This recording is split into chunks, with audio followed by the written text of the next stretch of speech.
Hey there, fellow citizens of the internet. Welcome to the Moses Kabandana podcast. Today I have with me Daniel. He's calling in from Denmark. Daniel, welcome to the Moses Kabandana podcast. Thank you, man. Thanks for having me. Awesome, Yeah, awesome. So, uh, well, give us a quick intro. Like, who are you? What do you do? And why are we doing this episode? absolutely. So in 2016, I started a company called Passion for Achievement where we help people essentially figure out what it is that they want in life. And then we kind of reverse engineer that and build some habits around consistently progressing towards that vision of life, you could say. I also have a couple of books, have some ebooks, and yeah. Okay, okay.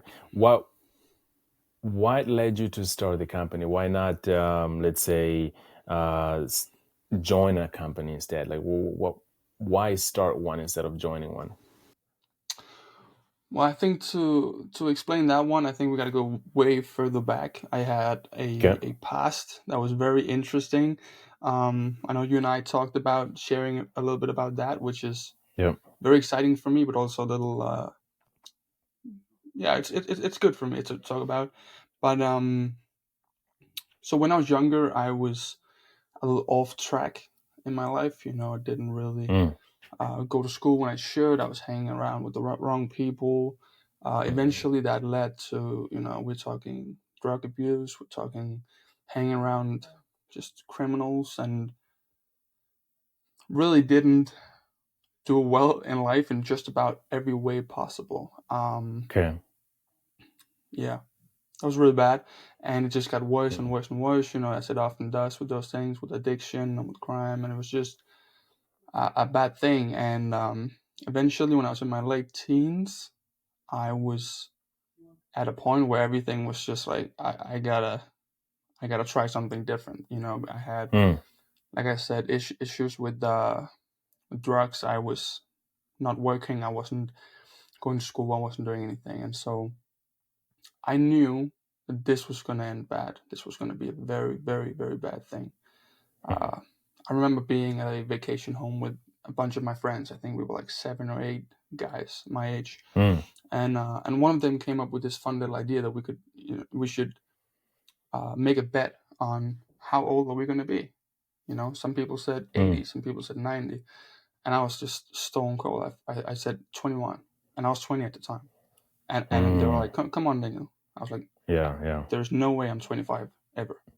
And so Oh. it was at that point where it's either I go ahead and build a great life, or this is going to be very bad very soon. Mm.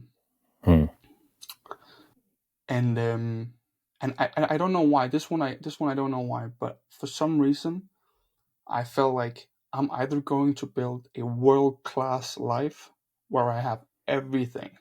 I will be the best version of myself I can possibly be, Mm. or why bother?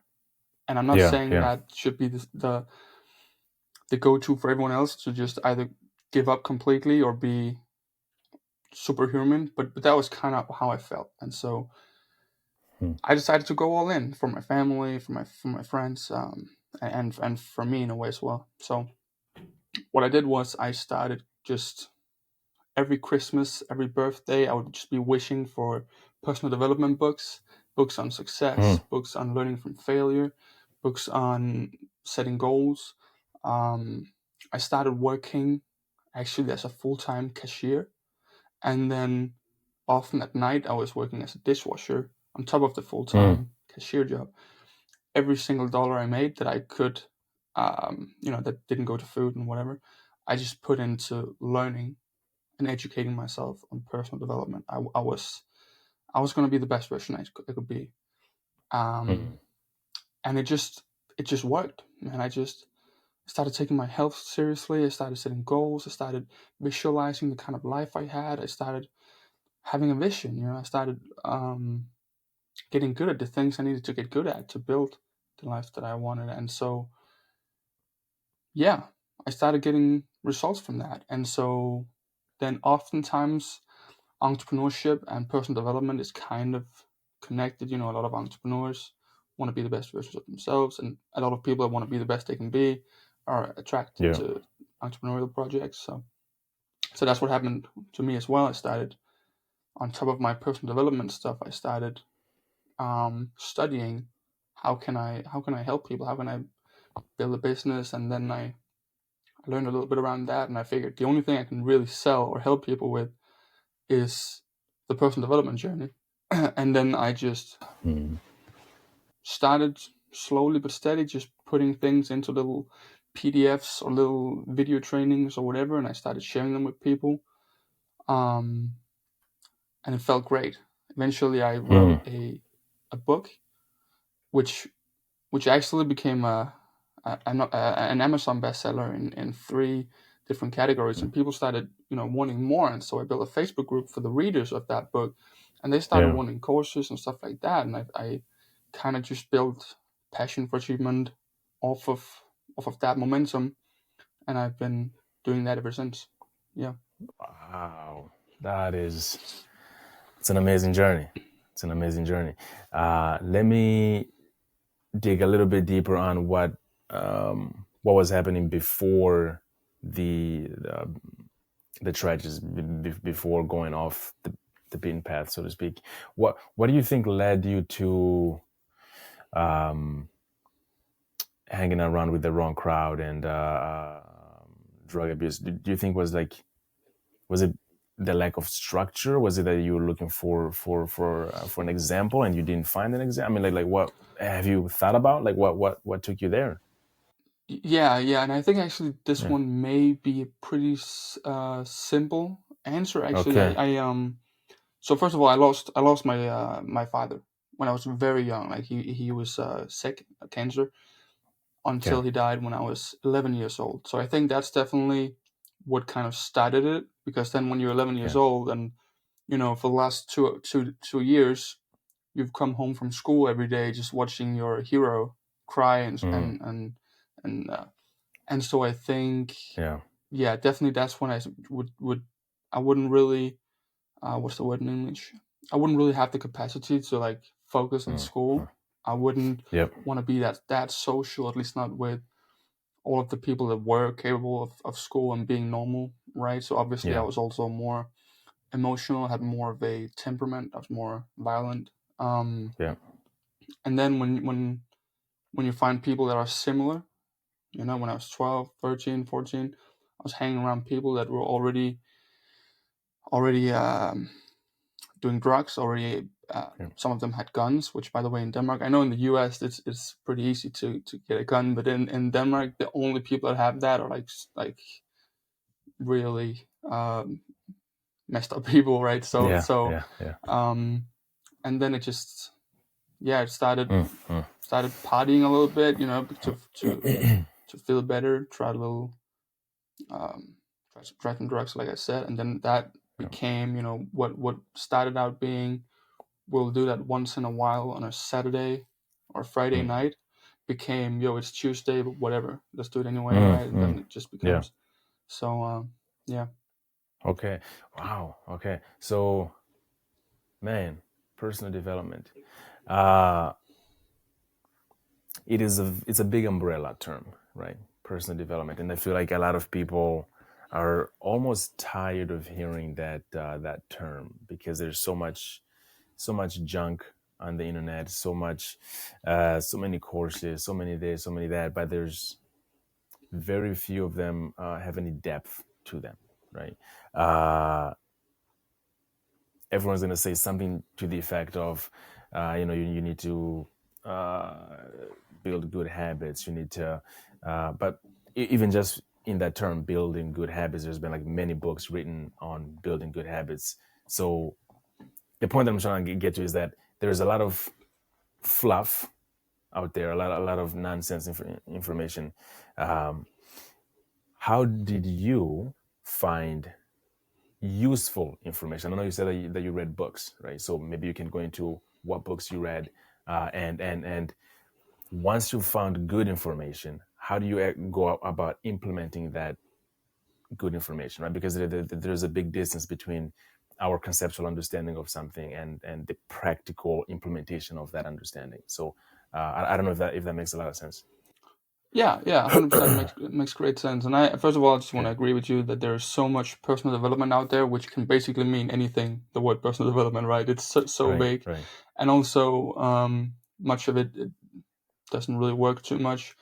Um, how did I figure out what was the right things to study? I feel like I met a lot of fluff as well. I feel like Mm, every time I had studied, let's say I put 100 points into personal development, maybe five mm, of them was a positive return on investment. The rest was fluff, or the rest was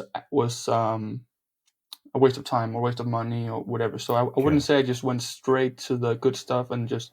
I would more say I had a problem, which would maybe be facing adversity or a lack of clarity or whatever, and I would Mm, study everything I could on it, and then I would find that, well, this doesn't make sense, and this is not helpful. This is just motivational. It's not practical, and this is not great. But this right here, mm, this makes sense to me. I'll try that, and then my entire life would change in ways I can't even explain. You know, and I would be like, okay, this one right here, okay. I'll show to my family members or my friends or whatever, Yeah. and it works for them. Okay, this is something I'll put into a book or a course. So Huh. yeah. Can you give an example of a book or a source of information that you found useful? And also, and then can you elaborate a little bit more on why did you feel the need to share? It sounds trivial to ask this, but why did you feel the need to share with other people to see if they have the same outcome as you? That's a great question. I think I'll answer the last one first. Maybe Okay. Yeah. I I really really want to help people. I really want to be a teacher of sorts. I've always, ever since, well, my entire life actually, I've loved helping people with stuff, whether that was a sport or it's a video game or whatever. Me teaching someone something and then Yeah. seeing their life improve in a tangible way is just, it's amazing for me. And it's I don't know if I believe in being born to do something, but if I did, Mm. I would definitely be born to do this, right? Like I just love helping Okay. people with tangible thing. Mm. You asked if I have any recommendations for, or any things I read that was really really Yeah. good. Yeah. Um, I like a lot of mindset stuff. Mm. That like actually makes me go, okay, I have never thought about it like that. So this could be, for example, there's a book I read when I was very young that made an impression on me. It was like a it was a book about a compound effect. So if you Mm. make a very Mm. small change today, but you do it every day for the rest of your life, that's going to be a very very Yeah. big one. Um, Mm. Mm. wish I remember what that name was of the book, but that Okay. was big for me. Also, a lot Yeah. of the habit stuff I've Mm. read was good. I like stuff like Atomic Habits. I've studied Yep. Brendan Bashad a lot. I think it's good. I think Tony Okay. Robbins can sometimes be very abstract, but he also has a lot of stuff that's very practical, and that helped me at times. But Mm. I think for me, a lot of the time, let's say I'm again facing the issues of having bad habits, and I want to. It wouldn't really be that I read 10 books and then nine are useless and one is good. Mm. It would more be like I read 10 books and all of them have like maybe one or two golden nuggets or one concept that was good, and then the rest wasn't really applicable. So Okay. yeah, more like a mix Mm. of everything I've read. Yeah. Yeah. No, that makes sense. Makes sense. I asked that second question of why did you feel the need to share it, because when I was going through my personal, let's say, was on the financial education side, right? Mm-hmm. Financial development part of me. I was reading like The Millionaire Next Door or what's that Dave Ramsey's book? It escapes my mind. Or Rich Dad Poor Dad by Robert Kiyosaki, and I did not feel the need to share this gold mine for some reason, right? So it was like I would read it, all these things, and now in the back of my mind, I'm thinking, why am I reading this now? Why did I not know about this like in school? It helped me change my relationship with finances, but I didn't feel like, oh my goodness, this is so good. It's changing how I live my life, and I need to share it. I never, I didn't feel that for some reason. So I was just interested in why did you feel like sharing? Because that's a good thing. That's a good thing to do. But just it didn't occur to me. That's very interesting because when I read Robert Kiyosaki or Grant Cardone or whatever, when it's personal finance related, Yeah. I feel the same as you. You know, I can read that for Mm, hours every day, and I can be like, "Oh man, this is great." I've shaken Grant Cardone's hand at one of his seminars and stuff like that. I love personal okay. finance, but for some reason, Mm, I don't feel the urge to teach it. Maybe that will come, but right now I don't have it. Same thing with health. I okay. love reading about how the body works and stuff like that. Mm, mm, I just don't want to teach it. So that is a good yeah. question that I actually don't have the answer to. Huh. Why is it that with personal development, I want to teach it Right. to everyone, but everything else, I just don't have that urge? Huh. Okay, Good no, that's fine. question. That's fine. Yeah, Yeah, yeah. It's worth looking more into because I'm also more drawn to having these kind of conversations about personal growth. And I would share tips with other people like, hey, I learned about this, and if you're trying to build a habit, maybe you should change this little aspect of your life so that, I mean, that to me I can share about it. But when it comes to finances, this is for me. I'm gonna keep it right here. It's weird. I don't know. yeah. Okay. Huh. So moving on to the business part of it. Uh well, first of all, how old are you, if I may ask? I am 24, so I can still consider myself a bit young. Okay. Okay. And so, what was the biggest obstacle that you ran into as you were trying to start this thing that closely resembles a business at the time? Well, first of all, I was really bad at business, right? Because I was new at it, so Okay. I was Yeah. basically competing with people who were like Brendan Burchard or Tony Robbins. I was competing with the best people in the world, which as a young newbie is very difficult. But also, I think I was very vague. I was kind of like you and I talked Mm, about before, with personal development being such a big thing. I yeah. kind of Yeah. wanted to help everyone with everything, you know. And when people Yeah. ask me, yeah, Okay. but what exactly do you do? I was like, I just help people Yeah. build better lives. And they're like, yeah, but what does that mean? Like, are you cutting Right. their hair? Or are you mowing their lawns? Or what are you doing? Yeah. I was like, Yeah. I just want to help everyone with everything, you know. And that was my problem Mm, for a lot of years. Actually, okay. pretty much for most of my trial and error with business has been that. So now I've really dialed it in. Um, Okay. which is good, which is very good for yeah. Yeah. So in a sense, correct me if I'm wrong, but you're saying that it was the process of identifying your audience that was the biggest obstacle, right? You didn't have a particular audience, so you were throwing a big net trying to catch everything, where you should be focusing on one particular type of fish, so to speak. Right, the audience, but also just as much what I would help the audience with. So even let's say I knew that I wanted Okay. to work with Yeah. 25-year-old male entrepreneurs, I would still be going like, I want to help them with everything, you know. I want to Okay. so Yeah. so Yeah. that was still so now I've gotten more clear on who we help, um, which is mostly people who are they have some success and momentum at their career. Oftentimes they're Hmm. entrepreneurs or freelancers, stuff like that, and they are doing well in their career, but they want to do better in their personal lives. They want to build a life that is more balanced. And when I say balance, I don't mean stop your career or stop your business or work less or whatever. I Mm, mean design a life where your business or your job aligns with your values, like your health or your relationships or your hobbies or whatever. So that's the main thing we work with now.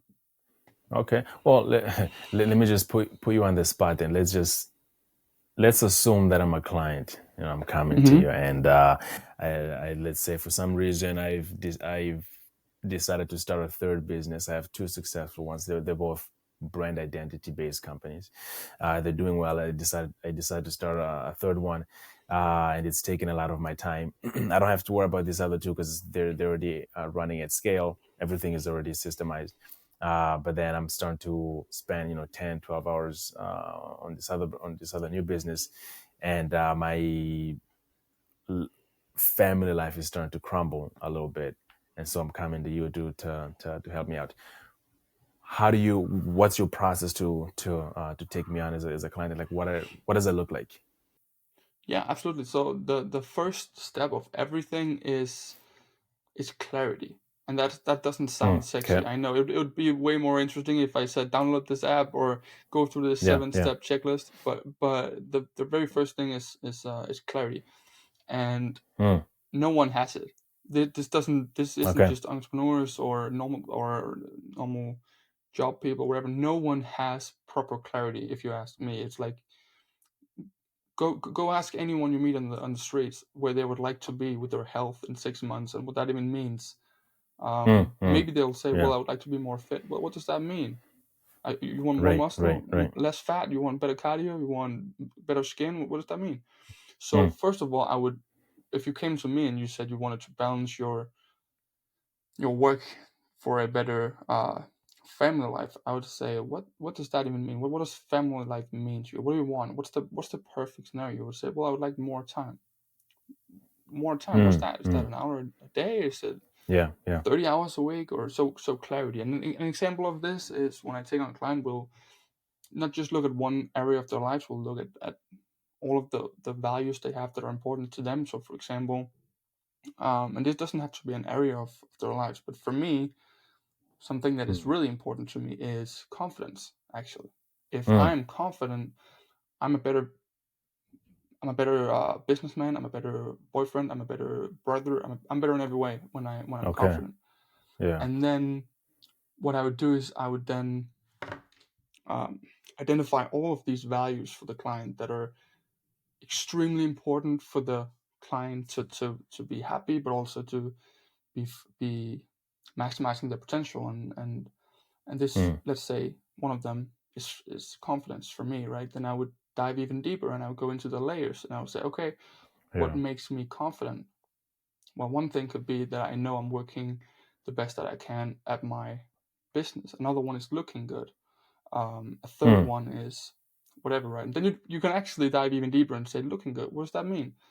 Is that your physique? Is yeah. that how you dress? Is that your hair? Is that your skin? What does that mean?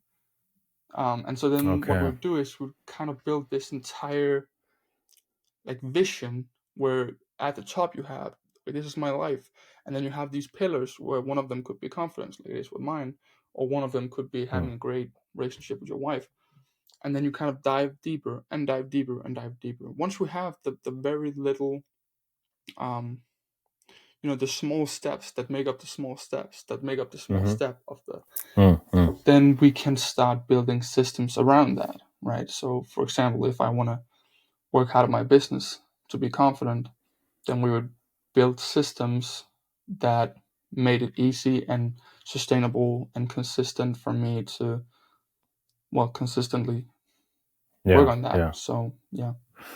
Okay. So if I can summarize all that, I would say specificity, right? The more specific that you are about the problem that you're trying to solve, the easier it becomes to find the solutions that would address that problem. So instead of saying, I want to be rich, it's like, well, let's be a bit more specific. Let's say you, instead of saying I want to be rich, okay, I want to make, for example, like $100,000 a year. Okay, and then so you become more and more specific, so that the dream is not just rich, because what does that mean, right? Mm-hmm. Ambiguity. So is that a good summary? So avoid 100%. ambiguity. Okay, okay, avoid Yeah, I would ambiguity much and rather, yeah, instead of go ahead. someone saying, I wanna make more money. Okay, cool. Here's $1. Now what? Right, And right, then, right. okay, I Yeah, wanna yeah, I wanna make uh $20,000 a month. Cool. Okay, yeah. what kind of margins are we talking about? Or you want to make you Mm. want to make $500 off of that, or you want a 90% profit margin, or what do you want there? Right, And right. and Mm. and just clarity in business in general is really important, because sometimes what I'll see is we'll have an entrepreneur, for example, who is, or a business owner who more than anything loves traveling, right? He wants freedom, Mm. but he's built a Yeah, business where he is attached to a location. Let's say he's built an office and an yeah. office culture where you have to go there every day. So he's at the office now 60 hours per week, when in reality, there are entrepreneurs out there making way more money than he is, maybe, but they still have the freedom. They still have the opportunity to sit at a cafe on Bali Mm. or whatever. Yeah. Yeah. So you can definitely have a business at $80,000 a month that is killing your life, and you can have a business that makes $80,000 a month that gives you everything you've ever wanted in your life. It's just about how it's designed, right? So Yeah. yeah. Okay. So, well, the example that we just gave of like walking me through the process as your client. What what are you finding? Uh,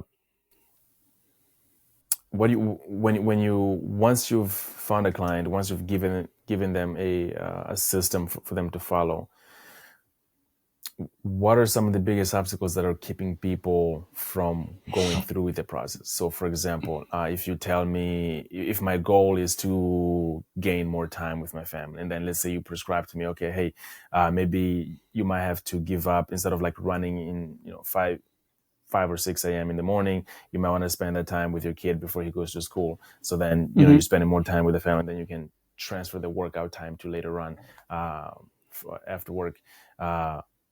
I have the system, you've prescribed it to me, but then I come to you like, hey man, I don't know, I find myself not waking up on time or just missing this part of it. Like the execution is not happening, right? So I Hmm. have the right ingredients. I'm not putting the ingredients together in the way that we agreed upon.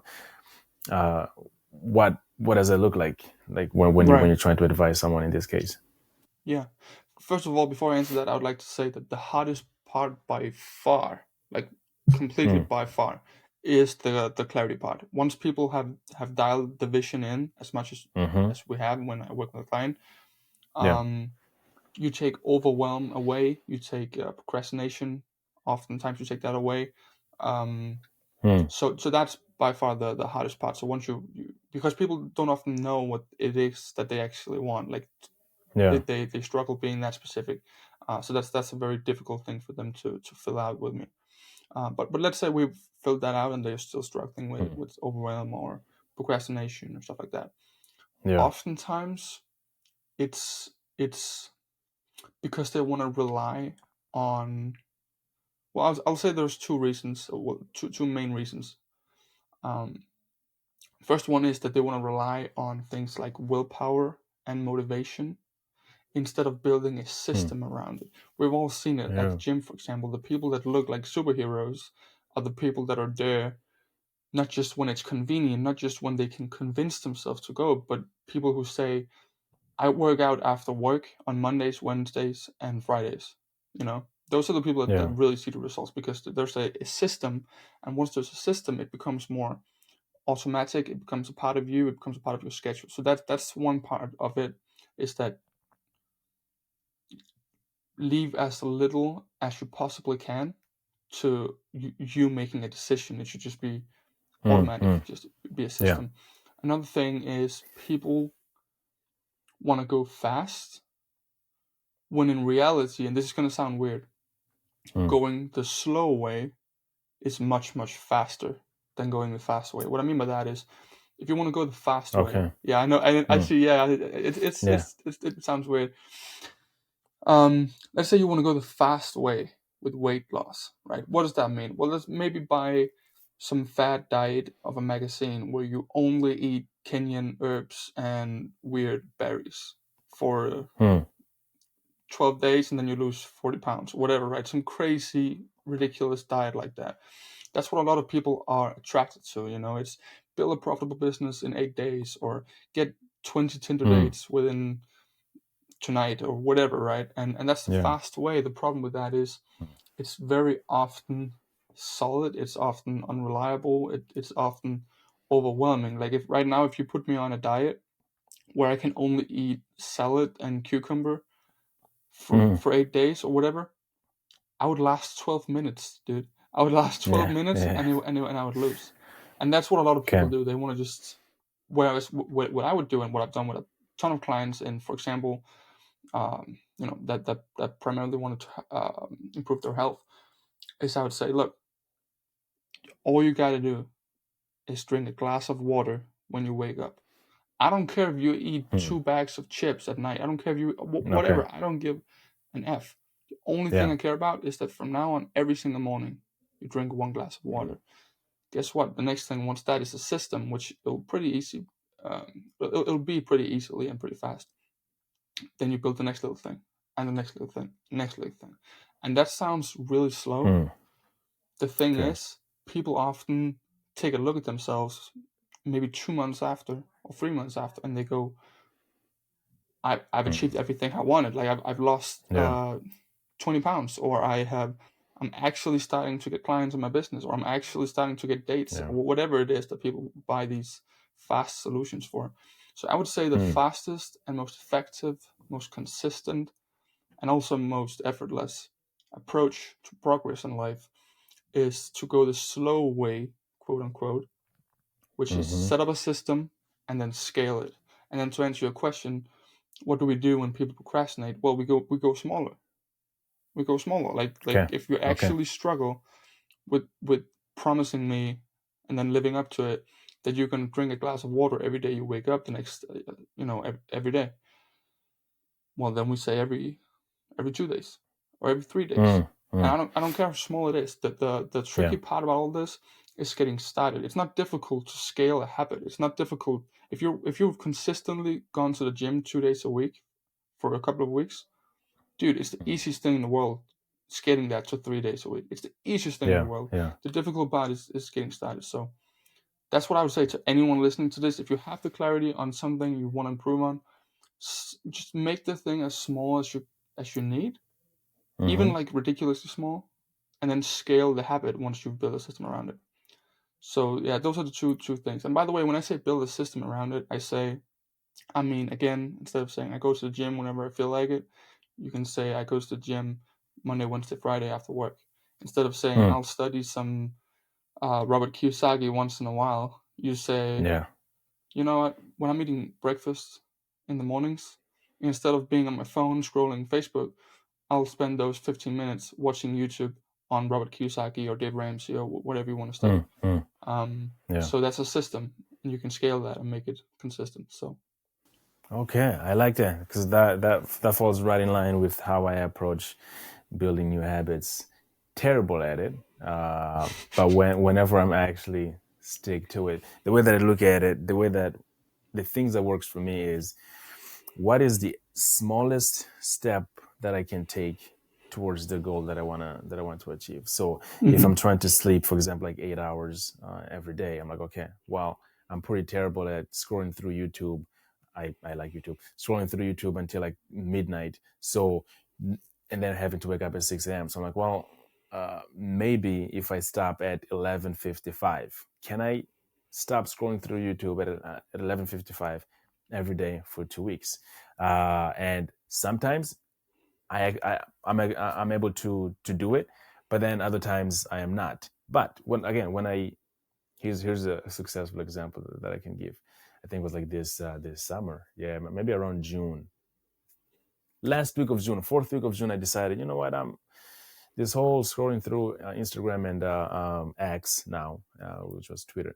I'm spending a lot of time. Like when I looked at the screen time on my iPhone that I spent on Twitter and Twitter, X and Instagram was too much. So I was like, well, I'm gonna set up there's like a timer system in the Mm-hmm. settings where you can set the maximum amount of time.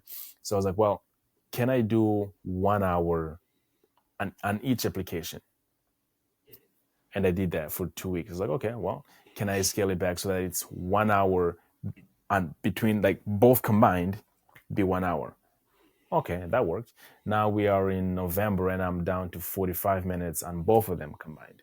Right? So by in any 24-hour time period, the most I can use Instagram and X combined is 45 minutes. I don't feel like I've lost a lot. And now at this point, I've Mm-hmm. built the habit, right, of just not using any more than 45 minutes on both applications.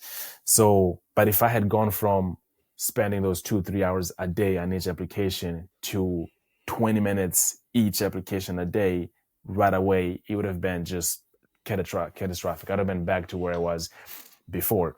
So maybe this is a good summary is whenever you go from one extreme to another, you probably want to pause, especially if there isn't a lot of time in between. So if you're going from being a sloth to running a marathon within a week, hey, scale it back. Hmm. Is that a good summary? Yeah, love it. Okay. Okay. Perfect. Well, okay. So then, what does the next 5 years look like for you and the and your endeavors? Well, actually, Well, before you answer that, I'm gonna throw you a curveball that has nothing to do with that, and then we're gonna come back to it. What okay. is your like your absolute earliest memory that you can think of? Like Damn. as far back as you can Um, go. I. How old are you when you start learning to ride a bike? I don't know how. Is that 5 years old, 6 years old, 4 or 5, yeah, probably. 4? I don't know what age that is, but I remember. I don't know if that's custom all over the world, but in Denmark, it's kind of like tradition that when your kid is learning to ride a bike, your father has like a broomstick or whatever in the bike. Huh? Yeah. Oh, okay, yeah, I can see on your face that's not something you do, and so that kind of works as like safety or whatever, right? Balance. So the little Okay. kid, so the kid is riding the bike, and then the father walks behind, kind of like controlling the bike so you don't fall, right? Hmm. I think that's the earliest memory I can think of right now. Me learning that and him being behind. Yeah, it was just right the street right next to where I grew up. Yeah. Okay, 4 or 5 years old. Okay, huh? I grew up in Mozambique, so the way that I learned how to ride a bike is cheapers. This is my earliest memory when it comes to bike riding, right? So it's a road and a bunch of kids, like you get on a bike and then one kid pushes you and then they let go, right? And then Mm. your feet are so short you can't like dangle yet, like it was not like a proper age like a bike for my age, so my feet couldn't like reach to the pedals, and I didn't know how to pedal. So you just like ride that momentum until the bike runs out of momentum, and then you just Mm. you just fall. But on the sides of the road there was thorns left and right, so I remember like riding it and then thinking, man, I'm slowing down, and then I finally stopped, and then I just fell right into thorns, and I'm taking thorns left and right, and the kids are laughing their butts off. Uh, but What was that on yeah, purpose that you did it in between thorns? no, I have no choice. It's just that's just how the road was. Is instead of Oh, like okay. it's a dirt road, and you just have thorns left and right, and that's how you mark the road, I suppose. Ah, okay. Uh, yeah, not fun. But anyways, so that's your absolute earliest memory, huh? Think so. Okay, okay. And what's your current favorite song, if you could pick Current one? favorite song. Hmm. Too many to Once choose from. again, very good question. I think it would have to be something maybe a little bit cheesy, maybe a little bit like Eminem, maybe the Okay. classic is it Lose Yourself, whatever. I just feel like right now I'm in a phase in my business where I'm really starting to see some momentum. I start seeing well in multiple areas of my life. I really just Yeah. feel I'm headed the right way and everything's going right, and I just want to like really make this happen. So I think it's the "Lose Yourself" song by Eminem, maybe where he talks about Okay. this moment right here. Yeah. Yeah. Yeah. You should read. Let me show you. You should read this book. A friend of mine suggested to me, "The Power of Now." It's all about right now. I haven't fully read it yet, or even read it, Is but Eckhart Tolle? Is that his name? let me see. Who is the title? Yeah. Yep. Yep. Yep. Nice. I have Eckhart it. Tolle. Yeah, I have Okay, it. okay, okay. I It's haven't it's read on it yet. my list. I haven't read it either. A friend of mine Nice. suggested to me, so I have it on my list. So, what does the next 5 years look like for you, or what are you planning? I really want to make passion for achievement a big thing. Okay. I feel like that's a big thing. I feel like I have people from all over the world email me saying that I've helped them, and I feel like it's a good thing that we're doing, but I want it to be a big thing. I've always visualized going on a vacation to maybe Mm-hmm. France or whatever, and then Yeah. I'm at a cafe, and then after drinking my coffee or whatever, I leave the cafe, I go around the corner, and there someone says, "Wait, Daniel, is that you? I was your Mm. client, and since working with you, this happened, and this happened, and this happened, and this happened." I want Passion for Achievement Okay. to be big enough so that I can actually have people all over the world that I could potentially meet stop me and say, "Daniel, by the way, this is what you've done for me." Yeah. That would be Yeah. huge. That's what I'm building towards right now. Okay. That's odd, quite specific. And in the spirit of specificity, can you be a bit more specific when you mean big? International reach? Does that mean opening an agency? Like what? Like in different in different countries? What does big mean?